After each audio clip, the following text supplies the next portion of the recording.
आता बघूया टॉप 9 मोठ्या बातम्या। सचिन घायवळच्या शोधासाठी गुन्हे शाखेची 4 पथकं वेगवेगळ्या भागात रवाना। सचिन घायवळ सध्या महाराष्ट्रातच लपून, तर तपास यंत्रणांना हा संशय।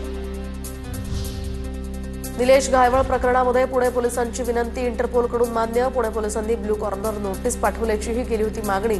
दरम्यान निलेश घायवळचा आंतरराष्ट्रीय स्तरावर आता शोध सुरू।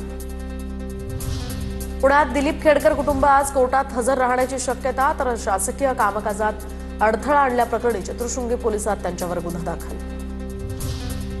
मनसे आणि ठाकरेंच्या सेनेचा आज ठाणे महानगरपालिका मुख्यालयावर मोर्चा। ठाणे महानगरपालिकेतील भ्रष्टाचार आणि विविध समस्यांसंदर्भात हा मोर्चा असणार। मोर्चामध्ये राजन विचारे, केदार दिघे, अविनाश जाधव, अभिजित पानसे हे सहभागी होणार, तर शरद पवारांच्या राष्ट्रवादीचा सुद्धा या मोर्चाला पाठिंबा। मुंबईमध्ये स्थानिक स्वराज्य संस्थांच्या निवडणुकांसाठी शरद पवारांच्या राष्ट्रवादीची आज बैठक। सर्व खासदार, आमदार, जिल्हाध्यक्ष आणि प्रमुख पदाधिकाऱ्यांना या बैठकीला उपस्थित राहण्याच्या सूचना। सकाळी 11 वाजता मुंबई पक्ष कार्यालयामध्ये ही बैठक होणार। मुख्यमंत्री आज नागपूर विभागाचा आढावा घेणार, तर मुख्यमंत्र्यांच्या उपस्थितीमध्ये भाजपची नागपुरात आढावा बैठक। स्थानिक स्वराज्य संस्थांच्या निवडणुकांसाठी भाजपचं मिशन विदर्भ, तर नागपूर, वर्धा, चंद्रपूर, गडचिरोली या जिल्हा परिषद निवडणुकीच्या तयारीचा आढावा घेतला जाणार।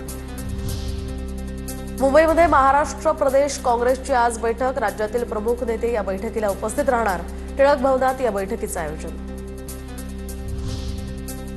एसटी कर्मचाऱ्यांचं आज आंदोलन। कामगार संघटना, कृती समितीसह अन्य 2 संघटना या आंदोलनात सहभागी होणार।